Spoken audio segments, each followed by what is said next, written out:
Hi everybody. This video is about the remainder of the Bill of Rights, so Amendments 2 through 10 to the Constitution. So let's jump into it. The Second Amendment, the right to bear arms, was not interpreted by the Supreme Court until 2008 with the District of Columbia versus Heller decision, which provided for the first time at the federal level people the right to bear sidearms, small firearms. And in 2010, that was extended in other areas as well. There are limitations on that, such as violent felons, for example. Let's see, the Third Amendment, quartering soldiers. Quartering soldiers in a time of peace is not something that is permitted. This was a direct response to the Townshend Acts under the British Crown, in which British soldiers were posted in private homes during times of peace. Now, during a time of war, American soldiers can be posted in private homes if necessary. That is separate from a time of peace. But that's not really an issue at this point because we have military bases and barracks. So that is not as much of a concern as it might have been a couple hundred years ago. The Fourth Amendment deals with unreasonable search and seizure, and the three options that can provide for search and seizure. The first one is if an individual who's being detained gives permission for that. Say, yep, you can search my car to the officer. Yeah, you can search the house. Then that's one way that search and seizure is permitted. Another is if there is a warrant issued by a judge about the type of search and seizure that can occur. And then the last deals with reasonable suspicion. So if if there's an officer walking the beat and he hears a scream and a thump, then that's reasonable suspicion. There's not time to go get a warrant. Somebody might be throwing their girlfriend down the stairs. They might have just been moving furniture and dropped something, but that is an option. That is a third option, and that is typically the most controversial of the three. The Fifth Amendment deals with a couple of different rights that are not as well known. Double jeopardy. Of course, everybody's heard of pleading the Fifth, okay, but there are other rights included in the Fifth Amendment, starting with double jeopardy. Double jeopardy means that you have the right not to be tried twice for the same crime in the same jurisdiction. And this was something that was common under British rule. If you were a colonist and you were charged with a crime, you'd be shipped across the ocean where you could not call witnesses or gather evidence in your own defense. And most of the time, the guilty verdict would be pretty straightforward. But if somehow you managed to get an innocent verdict, so you were not guilty, then a lot of times they would just have the trial again and again and again until they got the verdict that they wanted. That's not okay. And so double jeopardy means that you have the right to stand trial only once for an alleged offense. Now, there can be other offenses, there can be different offenses that are related to the same offense, but you cannot be tried twice for the same crime in the same jurisdiction. That is also separate from civil versus criminal trials. Okay, criminal trials deal with something that you're more familiar with those, if you know, law and order and all that. But a civil trial is one in which a monetary wrong is usually up for grabs. Probably O.J. Simpson is the most famous for having gone through a criminal trial, found not guilty there in the murder of his wife and her new boyfriend, or his ex-wife and her new boyfriend, but then went through a civil trial in which he was found, in which he was not permitted to earn any money off of the sales of anything to do with that. So basically the family, the children of his ex-wife were the ones who would make any money off of any sales there. So neat little example there. Eminent domain is one that is really hard for the United States to understand now because we've become well, we always have been, but it's really become ingrained in the last 40 or so years. We've become very individualistic, focused on individual rights, self-rights. But eminent domain is a right of the community. And that means that sometimes individual rights have to be given up for the good of the community. So basically, eminent domain means that if the government, whether it's federal or state, requires private property for public good, then they can take it. Okay, and this was something that was done under the British Crown all the time. The significant difference here is that if your property is taken for public use, then you will be compensated. That was not the case under British Crown. So eminent domain often refers to public access. So normally you see eminent domain if a highway is being widened. That's probably the most visible situation of eminent domain.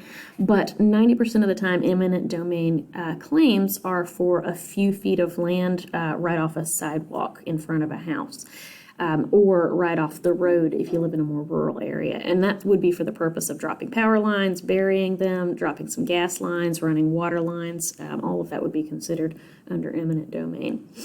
You do have the right to fair tax value for any seizure of your property. And it can be a definite downer. If a road is widened right in front of your house, then it becomes a major through road. It's not as pleasant to live there, and you'll have a harder time selling it. But that is a right for the community covered by the Fifth Amendment. The Sixth Amendment deals with fair trial. This is again a throwback to British rule. Under British governance, fair trials did not exist, and most trials were bench trials, which means that they were decided by a judge only.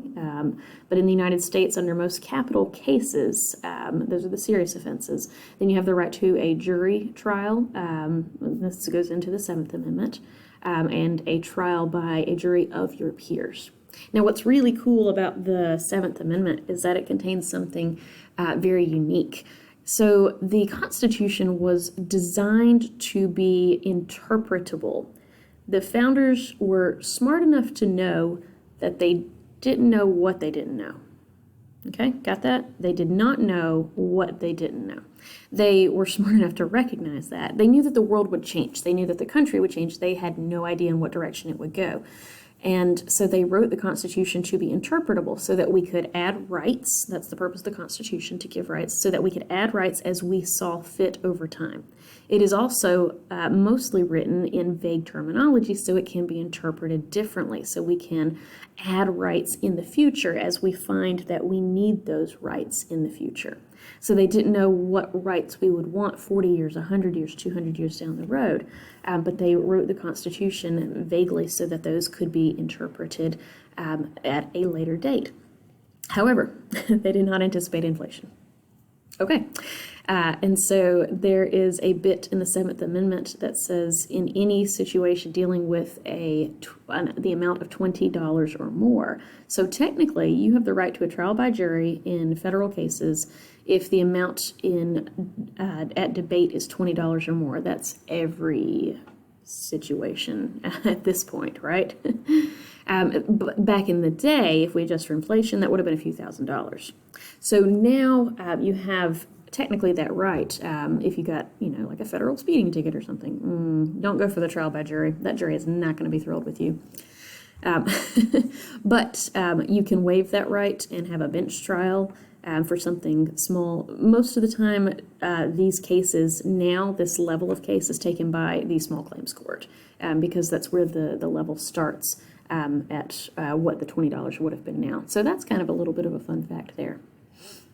Excessive bail is not permitted even if you can afford it. This came before the Supreme Court in 1993 when singer and entertainer Michael Jackson was accused of child molestation along with other charges, and his bail was set at $1 million. And that crime or that charge was typically somewhere in the $10,000 to $100,000 range. And the judge said, well, he can afford it. He can. But the Constitution protects excessive bail.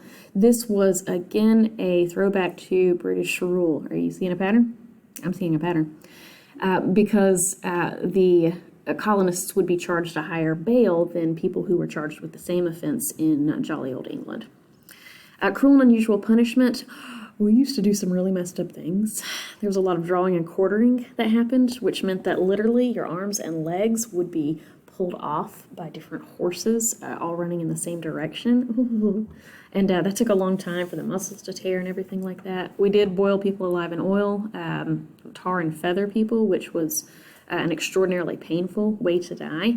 Tarring and feathering, a lot of people know that only from cartoons, in which it's funny and then the next scene everything is back to normal. But tarring and feathering was done as a way to torture people to death, and you would die of third-degree burns, and eventually, over a few days, you would suffocate to death as the tar hardened around your middle. And the feathering was just done for, to be really mean. The feathers were goose quill feathers, and they would be stuck in your arm. So that the tar would then go through the hollow quill of the goose feather, and you'd have not only tar on your outside, but also tar pouring into your body all over. So we don't do that anymore. And then the last two amendments, the 9th and 10th Amendments, these are kind of catch-all amendments, and a lot of times they are used paired in Supreme Court cases. The 9th, 10th, and 14th Amendments get a lot of action in Supreme Court cases. The 9th and 10th basically state that whatever rights are not listed in the document otherwise does not mean that they don't exist. Okay, so the people and the states also have other rights that are not previously listed. This goes along with the vague writing of the Constitution and the ability to amend it so as to make it interpretable for a new generation.